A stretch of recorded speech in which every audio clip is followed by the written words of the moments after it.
Welcome to the Book Fair podcast. My name is Anthony, and this show is all about children's literature and the freedom to read. This week, we have an interview with Matthew Manning and Matthew Loux, author and illustrator of The Spark Experiment. Next week, we will have another episode covering new book releases, as well as another interview on Friday. Make sure to follow the podcast wherever you are currently listening to stay up to date on the latest news in children's literature. Now, let's begin with this week's interview. Hello, Matthew Manning and Matthew Loux. How are you two doing today? Oh, very good. Thank you. Doing good, thanks. Can we just get things started by having the two of you introduce yourselves and the work that we'll be discussing today? We can start with Matthew Manning. My name's Matthew Manning. I've been writing comics and books for, about 25 years now? And we're talking today about the new graphic novel I collaborated with Matt Lux on. It's called The Spark Experiment. And Matt, yourself? Yeah, it says, hi, and thank you for having me. This is Matthew Lux. I've been a cartoonist, both writer and artist, for almost 20 years now. I've done books for Oni Press. I've done books for the First Second, mainly do kids' books. I did a series called The Time Museum. I did a book called Prunella and the Cursed Skull Ring. I did a book recently called My Journey to Japan, Escape from Yokai Mountain. And this is the Spark. I'm the artist on the Spark Experiment, which is like such an exciting project to work on because there's kind of like an element of science fiction adventure that Matt is my writer. Matt is the writer for, and there are also science experiments integrated into this that kids can actually do, and they're very accessible ones. So it's a very fun project. It's very, very cool. That's interesting. And what kind of science experiments are we looking at? Like, what's the kind of scope that a parent can expect if they get this for their child that that the reader may be working on, or that they may be working on with their child? These are all from High Touch High Tech, which does experiments in the classrooms all over the world, actually.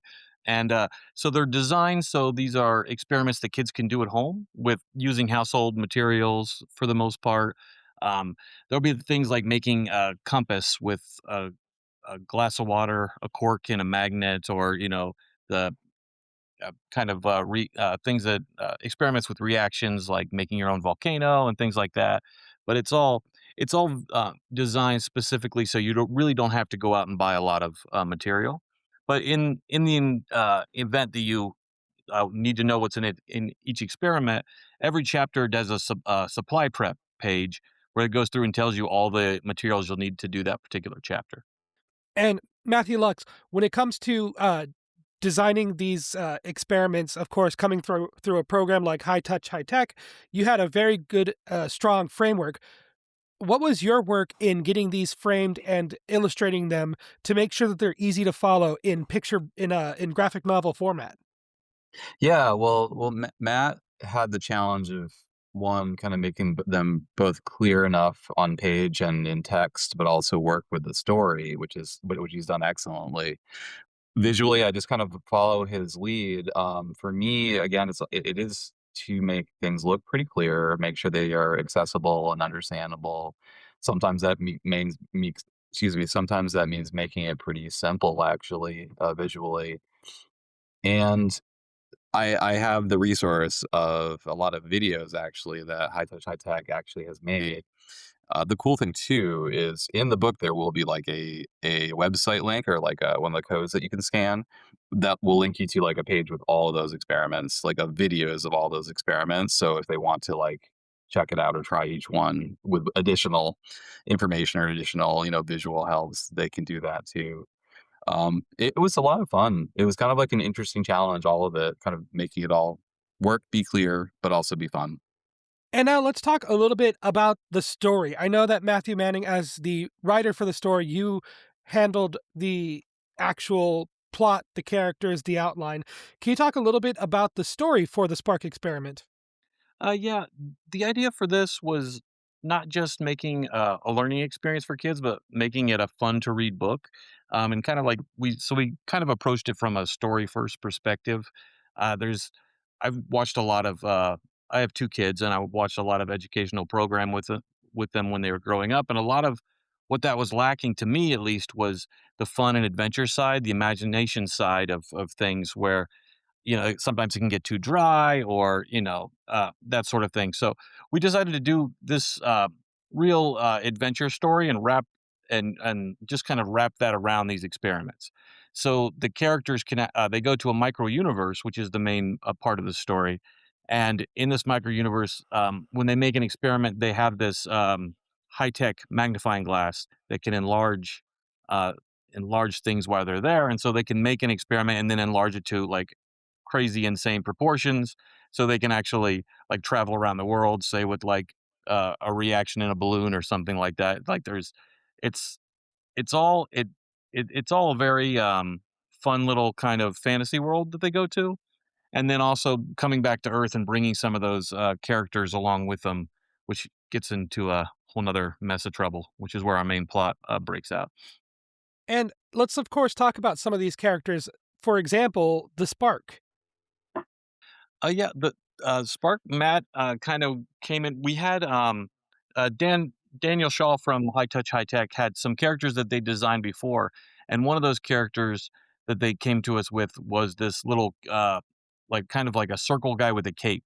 And so Matt decided to do a complete redesign of that character so he could really kind of fit into his style and fit into the universe that we were creating.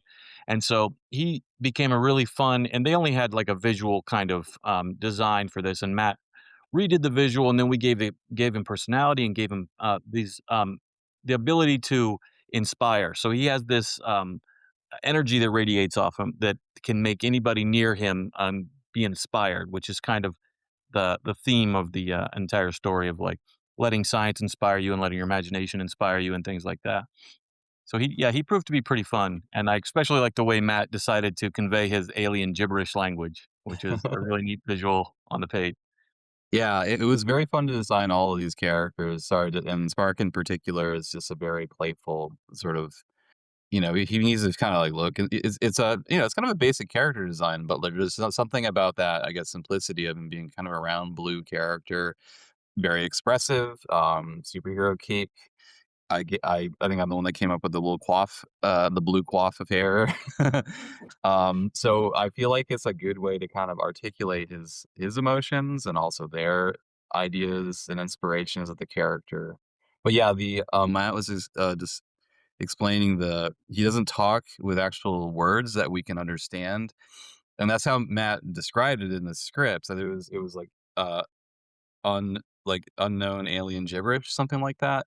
And, so I'm like, "I'm not making up a language. That's not something I'm very good at. I'm sure that somebody smarter than I could try to do that, and that'd be fun." But I'm like, "What if it was just kinda like, I don't know, like a visual representation of just voice sound or whatever?" And at first, I just kinda started by doing interesting looking patterns, but I was then, as it went on, I'm like, I kinda wanna sorta make the energy of just the colors and of the shapes sort of mirror what their emotions are happening. So I'm trying to do that, go in that direction more as it went on, and it kind of made sense to me. And Matthew Lux, what one of the things that Matthew Manning had talked about was the the microverse and exploring this kind of alien world. Can you talk a little bit about, from your perspective, the design and some of the inspirations for this world within a world that you were able to kind of bring to life through the illustrations? Yeah, thank you. Well, I first started off with Matt's descriptions, and Matt has enough of an because Matt has an art background as well. Whether anyone knows or not, we went to college together, to art college, School of Visual Arts. That's how we met each other. So Matt does have an art background, so he understands that stuff. So he does do a nice description of kind of the ideas he's thinking. But there's enough wiggle room, not even just wiggle room, there's just enough space for me to kind of like go off or even kind of change things if I'm just feeling like I think this fits a bit better for the story or this visual. The microverse was really fun to design because I think Matt kind of said he liked the idea of maybe things floating in the sky. And I'm like, okay. So like I kind of ran with that. And I think I started just making them kind of into shapes, looking like floating mountains. I had floating like waterfalls coming down, and it just was very fun to kind of bounce ideas and kind of go from there. In a later chapter where we get a little bit more into the microverse, Matt had a description of an island that kind of had a really difficult to explain gravity source and a lake in the center where the characters splash through it, but then sort of go through the other side, but then somehow fall back onto the kind of like a donut shaped floating island, and that was really fun to depict and tricky. And that was all Matt's idea, but it was fun to kind of like make it visually kind of work because that's sort of a tricky thing. And also, I love working with the color. It was fun just kind of having very strange colors that aren't your natural color, but still are exciting and interesting, and feel like it sort of could happen or could be real. And one of the key things when writing a story for young readers is always going to be including the characters that kind of ground the adventure. Can we talk a little bit about some of the characters of the some of the can we talk a little bit about some of the human characters that we explore through the story? Yeah, for the our two main characters are David Patel and Marta Martinez. And Marta's several years younger than David, and they're both big science fans. And but Marta is extremely excited about everything that ever happens to her in life. So she's very optimistic character where David's also very excited about science, but not to the exaggerated levels that Marta is. So they're kind of a fun foil. They play off each other in that way where David was is kind of like, "All right, let's get to the science," and Marta's like, just screaming science, and so they're very fun to have adventures with, and then, there gets to be a couple other, characters, from David's school that's involved, but they're the main our main 2 scientists throughout the whole story. Yeah, I think they both are good kind of like team. Yeah, I think they work really well. They're written as a good team. Both their temperaments kind of complement each other. And one of the things that you mentioned was some of the other characters, and of course, this entire story begins uh, with one of David's mother's science experiments kind of going haywire. Can you talk about the idea of blending these fantastic high science fiction ideas with grounding them in real science, especially with the use of science experiments throughout the story? What was kind of the balance that you were going for between telling a story that involved science fiction and grounding it in reality? Yeah, I mean, there is like our science experiments are all, of course, grounded in reality and everything. But I thought what would make, especially when I was a kid, what I kind of leaned towards was fiction or like adventure stories, really interesting fantasy stories. And so the idea was to have the story start with David's mom, who's a scientist. She's been working on this way to explore the micro universe for years, and she discovered a way to get there with through this high-tech magnifying glass that I mentioned earlier, and but she accidentally zaps herself through the micro universe and where there's these other life forms, and so she can't get back, and so that's when Dave and Marta go rescue her at first, and when they come back, they bring back an unexpected visitor with them, which causes more problems for the town. So it's very science fiction based, very fantasy. Um, but when they do the experiments, all the experiments are grounded, and we actually there'll be little lessons here and there about like explaining what science is behind each experiment that and how it works and that sort of thing. But the idea wasn't to bog it down too much where kids are just so aware that they're learning that they're not having fun. We want them to have fun first and be learning and realize, oh, science is fun. And that's like one of the main themes of the book is that just this that science can be inspiring and science can lead open all different doors in your life. And one of the cool things about graphic novels and anything that's illustrated in general is that you're typically bringing in multiple people. And I'd love to hear the two of you talk about what the collaboration process was like, where the story came from, how it developed, and maybe when Matthew Lux came in as the illustrator, how far along it was in development. Well, yeah. Well, the project began when I took a meeting with Dan over at High Touch High Tech, and the idea was he was like, "Oh, I want to develop a comic because kids can relate to comics very easily, and graphic novels are becoming so popular." And so we originally developed it just as a single standalone 22-page comic book to see just how that would work and if he wanted to distribute it to his different classrooms, where they, along with the science experiment materials or that sort of thing. And then it was such a good experience that we decided to expand it into the 6 chapters to be the full graphic novel length.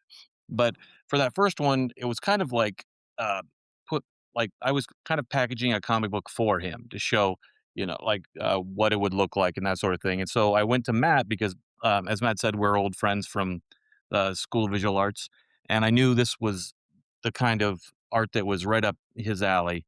And I thought, "Oh, it's a fantasy-based thing too," which I thought he might enjoy, and I know we have similar senses of humor, so that kind of all works together. And so, yeah, I reached out to Matt, he had room in his schedule, and so we did the first one, and then everybody at High Touch was really excited about it. So we did the whole thing as Dan was pitching it to, Anders McMeel, and they decided to purchase it, and now it's coming out this April 28th. So Yeah, I'll talk a little bit about the collaboration. I did a little bit earlier, but yeah, it was very like right up my alley, the kind of story. I love sci-fi. I did a sci-fi story, um, but also it was like straight humor. Like it's very much like a funny book, which I love to do. I love to do more of that stuff, and Matt is very good at that. He's had a lot of experience doing both books for kids, but like things that are just very funny for kids, and so that's I knew that that would be very fun to collaborate on. And as we've gone, I think Matt has even said that like he's occasionally will kind of like steer some of the things he's writing or some of the things he's deciding to put in, either for setting or for, I guess, action or gags, like thinking about like how I might draw it, which is really flattering and very fun. Or thinking about like, the kind of thing I might want to draw, which is also very cool. And I think, and it sounds like it's actually fantastic, not just from like, a self-indulgent point of view, but just like I know that he knows that I'm gonna really enjoy it and do a good job too. So I think it's very cool. It's been a lot of fun. And kind of for both of you, I wanted to ask, since this is a project where Matt Lux, you are the illustrator, Matt Manning, you are the writer. Do either of you see yourselves primarily as one or the other, or do you try and blend these two positions when possible? Well, I think all comics are collaborative.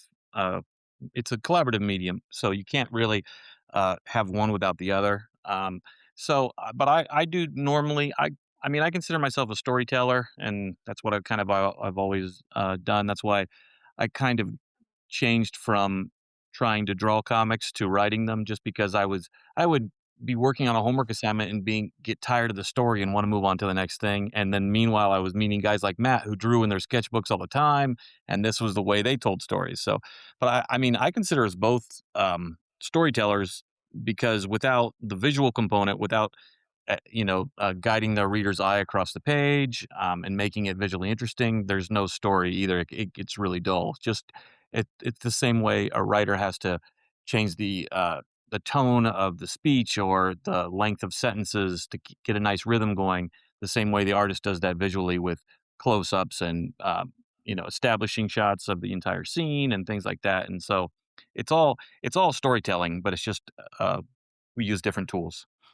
Yeah, yeah, totally. That's really insightful, and so I'll kind of cater this last question that I ask the same question to all guests on the podcast. I'm gonna tailor it specifically to what you were saying then. And so, I'm gonna go one at a time. Matt Lux, how do you see yourself and the work that you do as a storyteller? That's a very good question. Um, how as a storyteller, I guess for me, the best way to describe that is I try to make it as natural as possible. I like, we all love stories, no matter who you are, whether you don't think you like art or an artist or a reader or a art appreciator. We all love stories, even if you're just hearing about an old legend from your grandfather, or telling your kid about what happened to you on your way from work that was crazy, so I just like to do it visually, and I love storytelling. But yeah, I just want it to feel it, I don't want to feel like disingenuous either. I wanted to feel, even if it's like a fantasy, which I mostly do, and then like this is an awesome sci-fi story, but it still feels like an authentic story. These characters feel like real stories. I think authenticity is kind of key to my storytelling, my storytelling mantra, I guess. But also just, yeah, just easy to get into. I try to keep things nice and simple and what, not just when I'm writing myself because I write as well, but like when I'm working out the visuals for like Matt's work. It's like it's all about just making it move forward and naturally feel like you just get sucked right in. So and visually is a it's it's a whole different thing, and it just works it can work very well, with that style of writing, I think too. And Matt Manning, how do you see yourself in the work that you do as a storyteller? Um, it is kind of a tricky question just because I do work in a lot of different genres.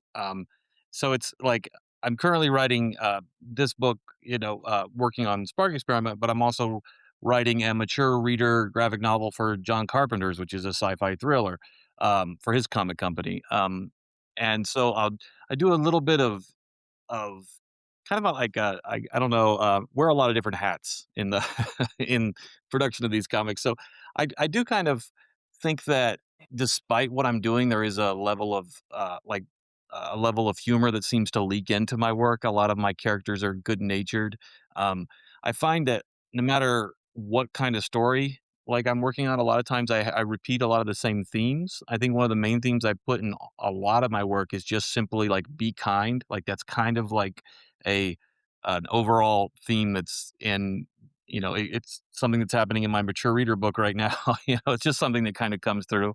So it's it's interesting because there are similarities, but in a lot of my different projects, but they also can be vastly different. So like I'll do, you know, I did a Batman Ninja Turtles crossover, which was kind of an all ages book, and then I do a more serious story for like with the character Black Lightning, but they all still kind of have that through line of a hero's journey, and the hero is morally good. Like I'm not crazy about a lot of anti-hero stories. There's just been so many these days. Like it's to me, it's refreshing to see a character that's good to his core doing something uh, that is good, hopefully in the right way, in facing opposition that way. So I feel like that comes out a lot of my in a lot of my work, but it's hard to really quantify exactly what I'm gonna do on each project until I start digging into it. Thank you. That was an interview with Matthew Manning and Matthew Lux. Their new collaborative work, The Spark Experiment, is available now. To learn more about Manning and Lowe and their work, you can go to matthewkmanning.com and Matt Lux, spelled Lux.com. If you appreciate the work being done on this show, there are a number of ways to show your support. First, you can like, comment, or follow wherever you are currently listening to help push the show out to new listeners. Second, you can follow on Instagram, TikTok, and Blue Sky at BookFairPod. Lastly, you can follow the show on Patreon at patreon.com/thebookfair. Following is free and there are no posts hidden behind a paywall. Of course, the best way to help the Book Fair podcast is simply to share it with a friend, an educator, or a young reader in your life. Thank you so very much for listening, and as always, I'll talk at you next time.